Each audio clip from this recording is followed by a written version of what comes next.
Oi, turma! Hoje a prof veio com frio para gravar a aula para vocês.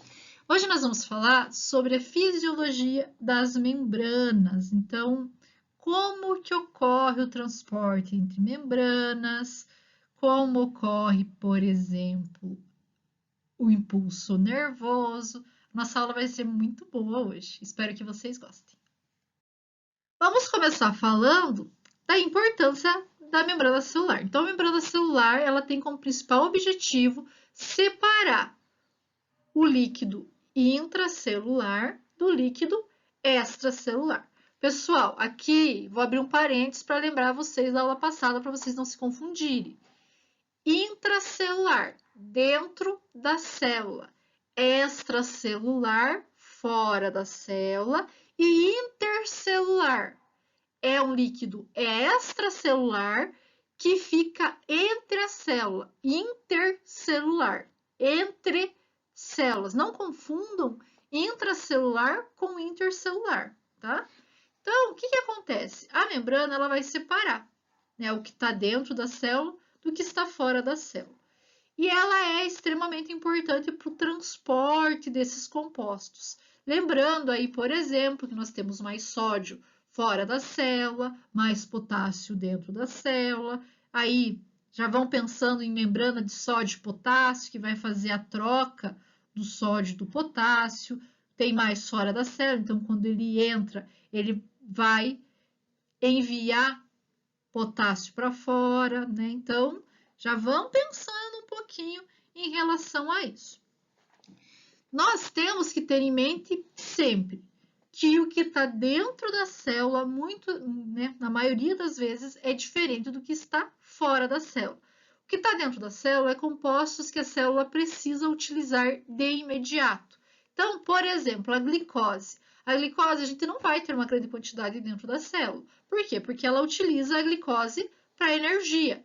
Ela vai sim absorver a glicose quando tiver insulina para a utilização da glicose dentro da célula. E logo após a glicose entrar na célula, ela já é utilizada. Então, nós não vamos ter uma concentração muito grande. CO2 e oxigênio. Então, o CO2 nós vamos ter uma quantidade maior dentro da célula. Então, quando o nosso organismo, nossas hemácias chegam ali por ter uma concentração maior fora, né, dentro da célula, nós vamos conseguir enviar esse nosso gás carbônico para fora da célula tranquilamente, porque a concentração fora da célula vai ser menor. Oxigênio. Sempre o oxigênio vai ter maior concentração no meio extracelular e por isso ele vai conseguir facilmente penetrar a célula, entrar para fazer a respiração celular, tá? Então, aqui eu coloquei os mesmos exemplos da aula passada, só estou relembrando vocês que isso é bem importante. Tá, mas qual que é a composição da membrana plasmática? A membrana plasmática ela vai ser uma barreira lipídica e essa barreira lipídica vai ter algumas proteínas de transporte que vão auxiliar na absorção de algumas substâncias. Nós vamos falar um pouquinho sobre cada uma delas, mas vamos ver um pouquinho mais sobre a membrana celular? A membrana celular é composta por uma bicamada lipídica. Lembrando lá, né, o que tem nessa bicamada lipídica? Nós vamos ter a cabeça polar. Essa cabeça polar é composta por grupo fosfato e também glicerol, e eles têm afinidade pela água. Então, eles vão ficar em contato com o meio extracelular e também com o meio intracelular. Nós também vamos ter uma molécula, né, chamada de cauda apolar.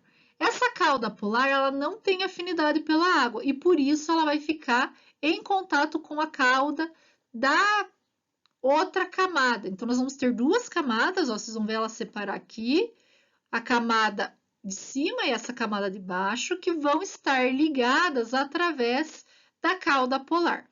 Essa cauda, como eu falei, ela é hidrofóbica e ela é composta por ácidos graxos. Então, o que forma a bicamada lipídica? cabeça polar hidrofílica e cauda hidrofóbica. Isso é importante, tá, pessoal?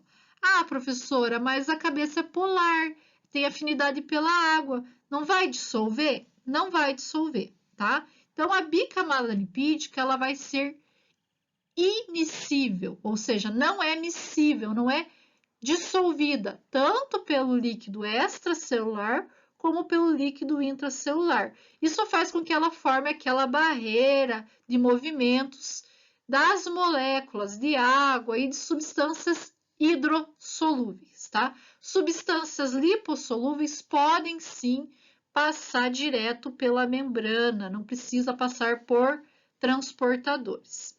Então, tá, mas a água, a gente precisa de água, prof. Como que faz? Vai passar por proteínas transportadoras. Precisamos de outras substâncias que são hidrossolúveis. Vão passar por proteínas transportadoras. Ó, aqui vão ficar branquinho agora, tá vendo? Ó, isso aqui são as proteínas de transporte presentes na membrana. Aí esses Yzinho aí, professora, que brilha depois da proteína. O Y são os carboidratos presentes na membrana que fica no meio extracelular, que fica para fora, né? Não que fica para dentro, que fica para fora. Esses carboidratos, me desculpem, eles podem estar ligados a proteínas ou a lipídios. Quando eles estão ligados a proteínas, nós chamamos de glicoproteínas. E quando estão ligados a lipídios, nós chamamos de glicolipídios. Esses carboidratos, eles vão atuar desempenhando um papel estrutural para a membrana, vão manter a estabilidade dessa membrana. Apesar de a gente só ver eles aqui em cima, muitos atravessam aqui, tá? Vai ter a proteína onde eles estão ligados, né? Que aqui em cima a gente só vê os carboidratos. Mas essas proteínas, elas podem sim atravessar a membrana, tá? Então, auxilia na estrutura dessa membrana. Além disso, essas glicoproteínas, esses glicolipídios, eles facilitam a comunicação célula-célula, entre as células. E também vão atuar como receptores e âncoras para algumas proteínas. Nós vamos ver até que eles auxiliam na identificação do nosso corpo. Então, nosso corpo consegue, através dessas glicoproteínas, identificar e saber se essa célula é nossa ou se essa célula não é nossa, é de um patógeno, por exemplo, por causa das glicoproteínas. Elas servem como antígeno, por exemplo. O transporte da membrana, ela pode ser por meio de difusão ou por transporte ativo. A difusão, ela é dividida em difusão simples e difusão facilitada. A difusão simples vai ter a passagem aqui, ó, diretamente através da membrana plasmática mesmo, né? O composto, ele consegue passar facilmente aqui no meio dos fosfolipídios. Ainda temos como difusão simples a passagem do composto por proteínas canais. A difusão facilitada precisa de proteína carregadora, assim como no transporte ativo. Só que no transporte ativo nós vamos ter gasto de energia. Então, aqui nesse desenho, está mostrando tanto o transporte ativo enviando compostos para fora da célula, como trazendo esses compostos para dentro da célula. Aqui, é claro, foi um resumo. Agora a gente vai ver detalhadamente como ocorre todas essas difusões ou transporte ativo. Vamos começar falando da difusão simples. Então, a difusão simples, ela vai levar moléculas ou íons que vão atravessar pelo espaço intermolecular ali pelos fosfolipídios. Vou até colocar uma imagem aqui para vocês verem melhor esse fosfolipídio novamente. Só um momento. Aqui, ó, vamos ver novamente esse fosfolipídio. Então, a molécula, ela consegue passar aqui, ó, pelo meio desses fosfolipídios, tranquilamente, sem gastar energia e facilmente, tá? Então, não ocorre nenhuma interação química com proteínas carregadoras. Então, ele vai passar sem gastar energia e sempre, é claro, pessoal, do lado onde está maior a concentração para o local onde está em menor concentração. Então, vai depender da quantidade de substâncias disponíveis, passando sempre do local, novamente falando, né, para vocês fixarem, do local onde está em maior concentração para o que tem menos concentração. Vai também depender da velocidade dos movimentos cinéticos da membrana e do tamanho da molécula. Isso é importantíssimo. Moléculas muito grandes não conseguem passar por difusão simples. Depende muito desse tamanho. Voltando novamente na nossa imagem, vamos lembrar que na difusão simples, sem proteínas de canal, nós vamos ter aí a passagem tanto do composto que está dentro da célula para fora da célula, como o composto que está dentro da célula para dentro da célula. Por isso, vocês conseguem ver a seta para os dois lados. Lembrando que aqui só vai passar compostos lipossolúveis. Compostos hidrossolúveis não conseguem passar dessa maneira. Somente lipossolúveis em alta concentração, né, ou está em alta concentração fora ou alta concentração dentro. Então, a concentração está diferente e depende do tamanho. Se a molécula for muito grande, ela não consegue passar desta maneira. E quais são as substâncias lipossolúveis que passam dessa maneira, que atravessam a membrana plasmática, né? Nós vamos ter o oxigênio, que vai entrar na célula dessa maneira, né? Vai ser absorvido pela célula. Então, ele vai estar em alta concentração fora da célula e vai conseguir passar por difusão tranquilamente para dentro da célula. Temos o nitrogênio e o dióxido de carbono. O dióxido de carbono ele vai estar mais concentrado dentro da célula e ele vai facilmente ser enviado para fora da célula por difusão facilitada. Mas é claro que quando eu dou essa aula, a primeira coisa que vocês me perguntam é: mas e a água, professora? Como que ela passa? Né? Nós precisamos, as células precisam de água e a água ela é transportada o tempo todo, para dentro ou para fora da célula. Então, a água ela vai ser transportada por proteínas de canais. Essas proteínas de canais, elas são conhecidas como aquaporinas e elas vão permitir somente a passagem de água, ou seja, elas são seletivas à água. Existem aproximadamente 3 tipos de aquaporinas, depende muito da função celular, e onde a célula está situada, qual órgão ela está situada, mas nós conhecemos atualmente 13 tipos de aquaporinas. Por que só passa água? Porque o poro ele é muito estreito, então as outras moléculas não conseguem passar por aquele poro, somente a água. Eu coloquei aqui para vocês um videozinho, para vocês verificarem como ocorre a passagem dessa molécula de água pelas aquaporinas. Aqui, ó, ela está passando do líquido intracelular para o meio extracelular. A água, ela vai passar por difusão simples. Ela passa pela proteína, normalmente, depende muito da célula, pessoal, isso aqui é importante. Mas normalmente essa proteína ela fica aberta e a água ela vai passar do meio menos concentrado para o meio mais concentrado, mas não de água, de substâncias. Então, pensem aqui, que nós vamos ter aqui essas bolinhas azuisinhas aqui é sódio, tá? Imagine aí. Então, o que acontece? O meio que está para fora da célula, né, o meio extracelular, ele está em uma solução hipertônica, tem alta concentração de sódio. Então, consequentemente, a água ela vai passar pelos canais e vai ser enviada para o meio extracelular. Ó, vejam bem, aqui nós temos 4 moléculas de sódio no nosso exemplo. Dentro, nós temos 2 moléculas de sódio somente. Isso faz com que a água ela facilmente seja, então, enviada aqui para o meio extracelular. Sempre proteína canal. toda a proteína canal de água, toda a água aquaporina, ela fica aberta o tempo todo? Não, tá? Nós vamos falar, quando a gente for falar lá de sistema renal, eu vou falar novamente sobre essas aquaporinas e vou mostrar para vocês que algumas vezes ela não está aberta, na verdade ela não está aqui na membrana plasmática, ela fica escondidinha dentro do citoplasma e ela vai ser liberada, tá? Mas, né, para vocês terem uma ideia, eu não vou entrar em detalhe em relação a isso, a gente vai ver lá na fisiologia renal, mas lembrem-se disso.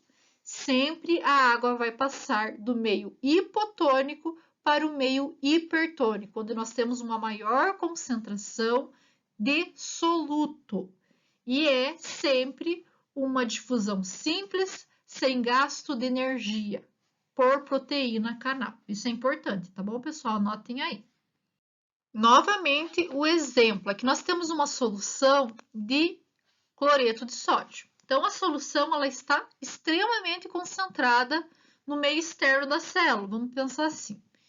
E o que vai acontecer? A água ela vai passar aqui pelas proteínas canais, vai ser enviada por osmose, por difusão facilitada. Então, ela vai ser enviada facilmente para o meio externo para poder balancear esse meio para que ele não fique muito concentrado, mais concentrado do que ele deveria. Isso é uma coisa normal que acontece. Normalmente, no nosso organismo não vai ter uma alta concentração de sódio, vai ter a concentração normal. Então, vai ter um balanço da água aí dentro da célula e fora da célula. Mas, o que acontece se eu colocar lá uma hemácia minha em um meio que tem alta concentração de sódio, no meio hipertônico? Nossa água vai sair de dentro da hemácia e a hemácia vai ficar com esse formato. Ela vai ficar como se ela estivesse ressecando, ela estivesse perdendo a água para o meio. Então, quando nós temos uma alta concentração de íons, pode acontecer da hemácia ficar hipertônica. E é por isso que o nosso organismo, quando ele percebe que tem uma alta concentração de sódio, para que não aconteça isso com a hemácia, ele começa a armazenar água, ele não deixa liberar pela urina. Tá? Então, ele começa a conter a água para não acontecer isso com a hemácia e também com as outras células. Quando nós temos uma solução isotônica, a nossa hemácia ela vai continuar no mesmo formato. Não vai ter, né, modificação do formato dessa hemácia, porque a água ela vai estar entrando e saindo normal, tá? Então, não tem perigo. Agora, pessoal, se nós colocarmos a nossa hemácia numa solução hipotônica, onde tem alta concentração de água, baixa concentração de íons, o que vai acontecer? A água vai ser absorvida e a nossa hemácia vai inchar e vai estourar, vai sofrer lise, tá? Então, o que acontece? A célula morre, né? Ela lisa, ela quebra, ela estoura e nós acabamos perdendo a hemácia. E isso que o organismo ele cuida muito, tá? Então, por isso, quando a gente toma alta quantidade de líquido, a gente vai várias vezes ao banheiro para poder eliminar essa água. Porque se tiver uma alta concentração de água dentro das nossas veias, né? Nós vamos ter aí uma solução hipotônica e essa solução hipotônica vai fazer com que nós tenhamos a lise das hemácias e de outras células também. Bom, passando isso, vamos falar de outras proteínas canais. Então, as proteínas canais, elas são seletivas e permeáveis a substâncias específicas, não é a qualquer substância, elas vão ser seletivas a um tipo de substância.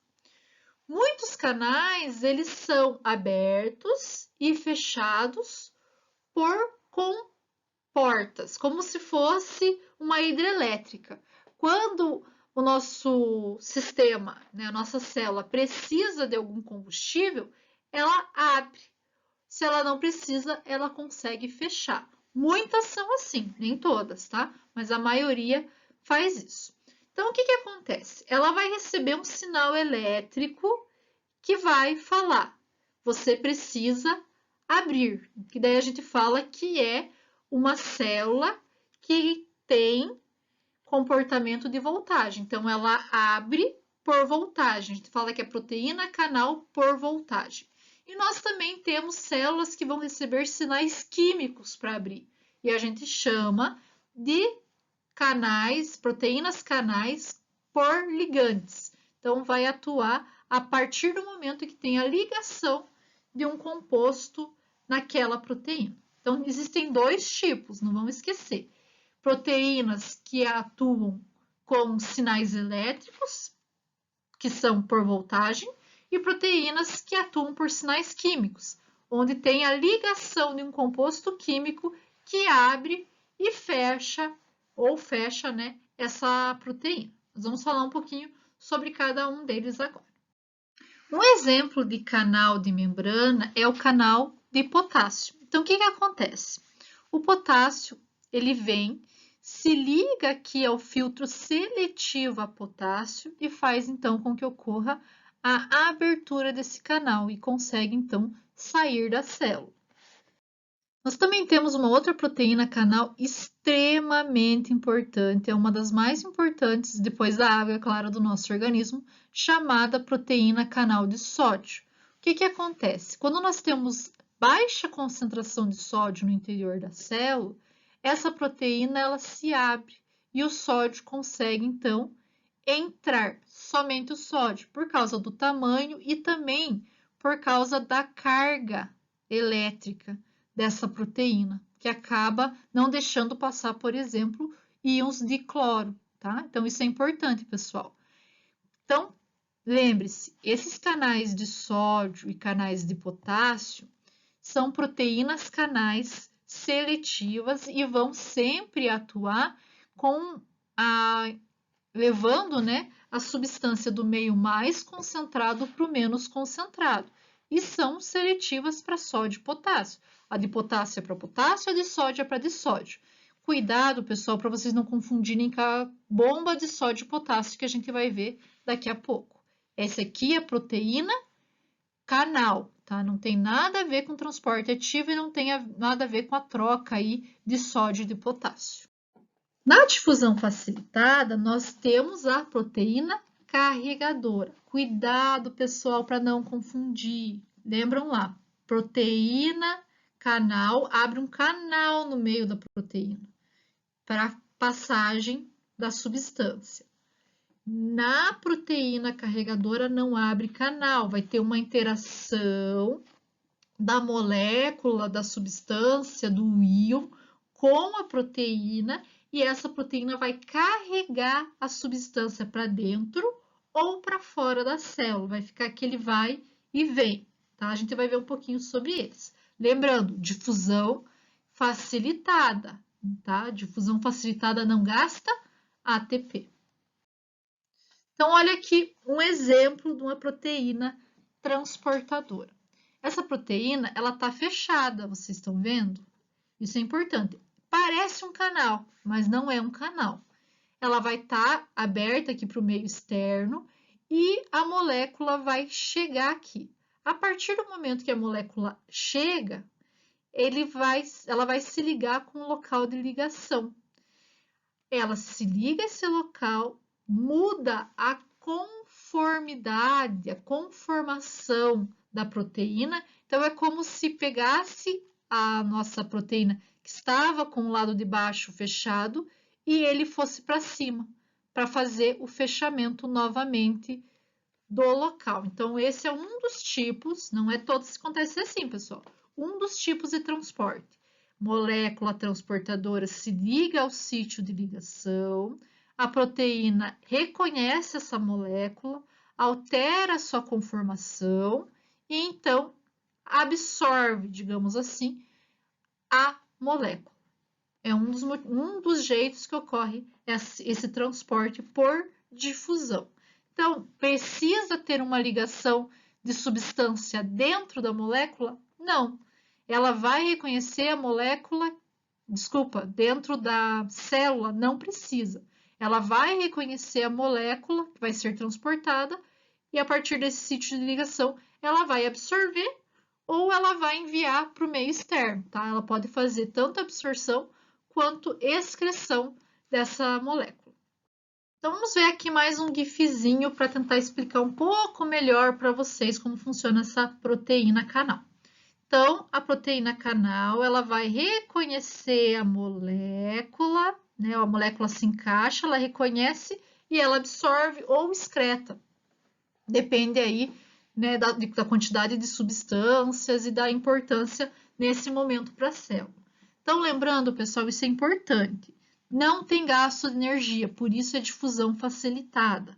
E outra coisa, sempre do meio mais concentrado para o meio menos concentrado.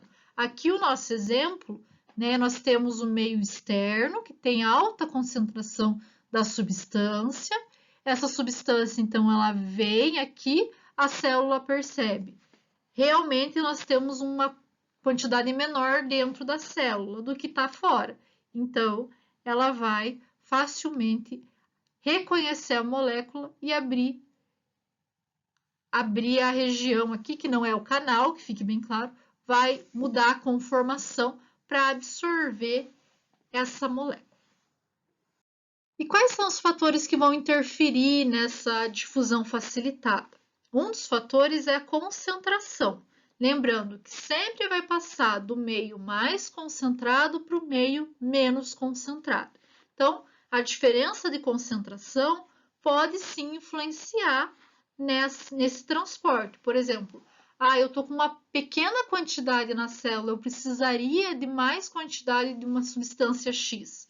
Se tiver pouco concentrado fora da célula, ela não vai absorver. Se tiver a mesma concentração, tá? Então, só vai ser absorvido se tiver alta concentração fora da célula, ou vai ser excretado se tiver alta concentração dentro da célula. Outra coisa que pode interferir na difusão facilitada é o potencial elétrico da membrana. Então, pessoal, vocês estão vendo aqui na primeira imagem que nós temos um positivinho aqui, um positivo, né? Uma carga positiva na membrana do lado interno. Então, o que acontece? Nós temos uma concentração muito parecida do que está dentro da célula e do que está fora da célula.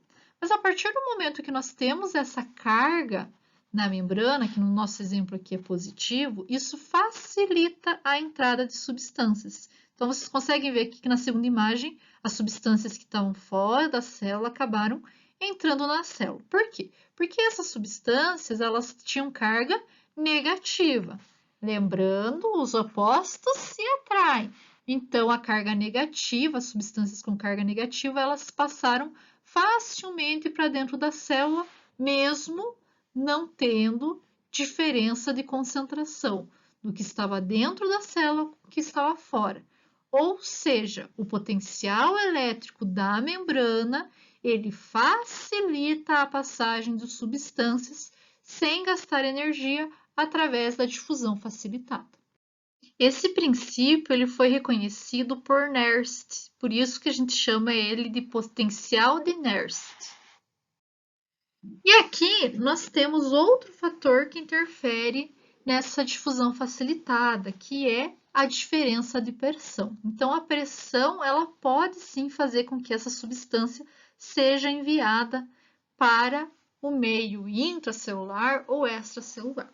Eu vou dar um exemplo para vocês. Quando a gente tem pressão alta, o que acontece lá nos pés da pessoa que tem pressão alta, né? Além da circulação ela não estar voltando normalmente, a pessoa tem tanta quantidade de líquido dentro da veia que ela começa a fazer pressão para fora da veia, vai pressionar a absorção pelo meio extracelular. Então, por isso que as pessoas que têm pressão alta, elas acabam tendo o pé inchado, pernas inchadas, principalmente.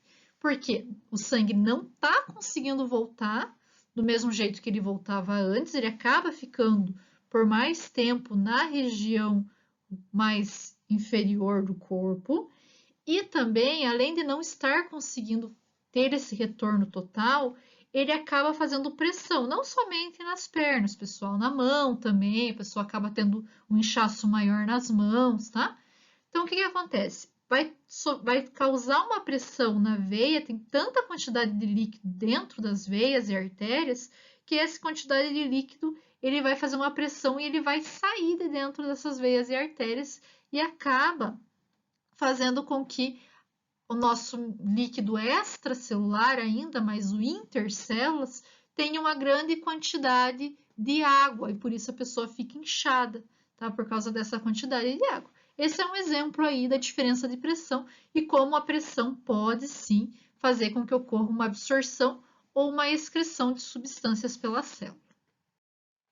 Um exemplo também de pressão é a pressão osmótica. Então, quando nós temos uma alta concentração de soluto fora da célula, e aqui nós temos uma menor concentração, a pressão que está acontecendo nessa região faz com que esses solutos acabem sendo enviados para o meio que tem menor quantidade de soluto. A gente chama isso de pressão osmótica. Vai ir por uma osmose controversa, uma osmose oposta, onde ele vai passar do meio mais concentrado para o meio menos concentrado. E o transporte ativo, quando que ele vai acontecer? Ele vai ser necessário quando a gente tem grande concentração de líquido intracelular e baixa concentração extracelular. E também ele é importante para manter as baixas concentrações de íon dentro da célula, mesmo que a concentração extracelular esteja alta. Por quê? Para diminuir essa absorção dos íons e também para eliminar alguns íons que não são importantes para a célula, mesmo que fora da célula nós tenhamos uma concentração maior. Ou seja, ele vai fazer o transporte contra o gradiente de concentração, do meio menos concentrado para o meio mais concentrado. E para isso, ele gasta energia. Nós temos dois tipos de transporte ativo. O transporte ativo primário, onde a energia vai ser obtida através do ATP, que é a adenosina trifosfato, ou qualquer outro composto de fosfato. Então, a partir do momento que ocorre a degradação desse fosfato, ocorre, então, o transporte da substância. E nós podemos ter também o transporte ativo secundário. A gente fala mais dele como cotransporte. Então, eu quase não chamo ele de transporte ativo secundário, tá? Então, quando eu falar cotransporte, vocês já lembrem disso. O que é esse cotransporte? É quando nós vamos ter a saída de uma substância e a entrada de outra substância. Ela faz um cotransporte. Ou ainda pode ser um cotransporte onde as duas substâncias vão para o mesmo lado. Isso faz com que a energia se armazene e seja gasto esta energia para transportar, tá? Então, é importante. O cotransporte ele pode ser um antiporte, onde a gente tem a entrada de uma substância e a saída de outra substância, ou pode ser um cotransporte para o mesmo lado, onde as duas substâncias elas saem ou as duas substâncias entram na célula. Isso a gente vai falar muito ainda, tá? Mas já estou dando uns spoilers aí das próximas aulas. Lembrem sempre que esse cotransporte pode ser dessas duas maneiras, tá bom?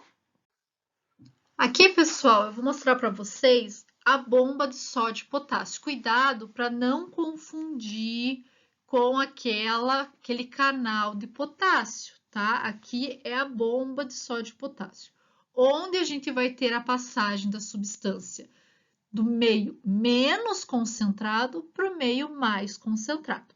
Então, olhem aqui. Essa substância em amarelo, ela é o sódio e a verde é o potássio. Então, o sódio vem, se liga aqui no transporte ativo, na proteína transportadora, e essa proteína, então, abre, envia o sódio para fora da célula e o potássio, então, ele vem e aproveita para entrar na célula. Então, é um cotransporte. Vai ter gasto de energia, porque precisa do ATP, e vai ter o movimento contra o gradiente de concentração. Vou passar aqui novamente para vocês verem o videozinho. Então, ó, o sódio veio o ATP, ligou, o ATP faz com que tenha uma mudança na conformação, o potássio veio, o fósforo desligou e o potássio, então, entrou na célula, sempre gastando ATP, transformando o ATP em ADP, porque ele deixa um potássio aqui, tá bom? Provavelmente vocês estão vendo essa imagem e estão se perguntando aí, mas isso aqui, professora, é um cotransporte? Ou é um transporte ativo primário? Porque tem gasto de energia, mas o potássio está se aproveitando e está entrando na célula. Então, vamos falar um pouquinho sobre esse transporte especificamente. Então, aqui nós temos um cotransporte e também um transporte primário. Então, o primeiro transporte, que é a saída de sódio da célula, ocorre por transporte ativo primário, onde nós vamos ter o envio da substância contra o gradiente de concentração através da membrana, onde o sódio vai sair do meio mais concentrado, do meio menos concentrado, me desculpe, e vai ir para o meio menos concentrado. Então, gastou energia. Só que ficou reservada essa energia ali. Vocês viram, né? O potássio ele fica reservado ali no transportador de membrana. E então, o potássio ele se aproveita e entra na célula. Quando ele está entrando, nós chamamos isso de cotransporte. Então, é importante, pessoal, a bomba de sódio e potássio, ela é tanto um transporte ativo primário, como um cotransporte. Beleza? Anotem aí. Olhem aqui, nós temos mais um exemplo de cotransporte. Nesse caso aqui, nós vamos ter um cotransporte, as duas substâncias para o mesmo lado. Tá? Isso aqui acontece, por exemplo, com sódio e glicose, lá no nosso intestino. Tá? Então, o que acontece? O sódio ele se liga, aqui o sódio é o vermelhinho, ele se liga e a glicose também, e faz com que ocorra, então, a absorção do sódio e da glicose para dentro do nosso organismo. Nós vamos falar bastante sobre essa bomba também quando nós formos falar de sistema digestivo, mas só para vocês terem uma ideia que não existe só antitransporte, né, um contra o outro. Existe o cotransporte, os dois para o mesmo lado. Aqui, mais uma vez, o sódio e a glicose indo para o mesmo lado. É a mesma coisa que aquele desenho lá, só que aqui ele está mais bonito, vamos dizer assim. Então, o sódio ele se liga e a glicose se aproveita para poder entrar na célula. O que acontece? O sódio ele é transportado mais facilmente e a glicose ela é absorvida com maior dificuldade lá no nosso intestino. Então, a partir do momento que a gente utiliza a glicose, o sódio juntamente com a glicose, ocorre uma absorção mais rápida e uma absorção por cotransporte. Ainda como exemplo de cotransporte, que eu falo para vocês sempre de antiporte, mas vocês podem ver aí em alguns livros como contratransporte, onde um íon entra e o outro íon sai, né? Então, o que acontece? Aqui nós temos exemplo do cotransporte de sódio e cálcio, onde o sódio entra e o cálcio sai, e também de sódio e hidrogênio, onde o sódio entra e o hidrogênio sai. Vocês estão vendo como o sódio é importante, né, em vários transportes? Então, é claro, a gente não pode viver sem sódio, né? Temos que diminuir a utilização para não aumentar a pressão arterial, mas não podemos viver sem ele. Ele é muito importante, principalmente nos transportes de membrana, e nós vamos ver aí também no impulso nervoso, ele é bem importante também. E para finalizar nossa aula, tá terminando! Nós vamos falar um pouquinho sobre o potencial de membrana e potencial de ação. Então, e o que é esse potencial de membrana?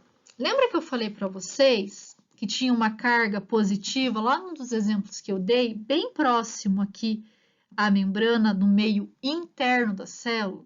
Esse é o potencial de membrana. Então, aqui nós temos uma carga, e essa carga vai ser responsável por absorção de alguns componentes. Lembram-se disso que eu falei lá, que facilitava a absorção? Então, isso é importante. Então, o que acontece? Nós sempre comparamos o potencial de membrana, né, a carga, me desculpem, da membrana com o meio externo. Então, o aparelho ele vai ter o meio externo e vai dizer se dentro da membrana vai estar com uma carga positiva ou com uma carga negativa. E agora, pessoal, é muito importante isso aqui. Então, pegue o caderno aí e anote. Se o potencial de membrana, se a carga de dentro, ali próximo à membrana interna, né, estiver mais positivo que o meio externo, nós vamos ter uma despolarização da membrana. A gente chama essa carga de despolarização. Positivo interno, nós temos despolarização da membrana. Se nós tivermos uma membrana negativa, nós dizemos que essa membrana ela está hiperpolarizada. Tá? Então, se ela está hiperpolarizada, ela tem carga negativa. Então, nós vamos falar, claro, para explicar um pouquinho essa despolarização da membrana, sobre o estímulo nervoso. O que acontece no estímulo nervoso? Nesse estímulo, nosso organismo vai receber lá um neurotransmissor, isso aí eu vou deixar para falar com mais detalhes para vocês quando a gente for falar de sistema nervoso, mas o que importa? A partir do momento que ocorre esse estímulo, vai ter a abertura de canais de sódio. O sódio ele vai conseguir entrar na membrana e vai fazer com que ocorra uma despolarização dessa membrana, porque a carga vai ficar positiva. Quando nós temos carga positiva dentro da membrana, ocorre despolarização. Quando ela despolarizou nessa região, esse impulso nervoso vai dar sequência na despolarização do resto do axônio. Então, ele vai, né, ser enviado para o final aqui, mas a nossa célula não pode ficar despolarizada, né, porque senão o estímulo não ia parar de acontecer, ou ele não ia conseguir acontecer outro estímulo nervoso, porque ela ia estar despolarizada. Então, o nosso organismo ele é muito inteligente, né? E ele vai eliminar potássio. Então, entra sódio, despolariza a célula e o potássio sai para repolarizar a nossa célula. Para que quando vir outro estímulo nervoso, nós consigamos enviar esse estímulo nervoso para dar sequência aí no impulso nervoso, para ser enviado para outras células, para outros neurônios. Aqui, ó, mais um exemplo, né, para vocês não esquecerem. Sódio entrou, despolarização. Daí ele vai para a seguinte sequência, despolariza. Vai para a seguinte sequência, despolariza. Repolariza, repolariza, fica em stand-by, né, sem ter efeito nenhum. Então, não esqueçam disso, o impulso nervoso ele vai passando ao longo do axônio até chegar no axônio terminal para liberar neurotransmissores, tá bom? Isso é bem interessante, a gente vai falar com mais detalhes, tá, pessoal? Mas eu não quero que vocês esqueçam isso. Carga positiva dentro, despolarização. Repolarizou, carga negativa. E se ficar uma carga negativa dentro, nós vamos ter uma hiperpolarização. É o que normalmente acontece com o nosso neurônio. Então, ele é hiperpolarizado, mas ele tem uma hiperpolarização pequena. Nós temos algumas situações que pode ter uma hiperpolarização muito maior, tá bom? Mas eu não vou entrar tanto em detalhes em relação a isso, vou esperar aí nós chegarmos no sistema nervoso para ver com mais detalhes esse potencial de membrana e esse impulso nervoso.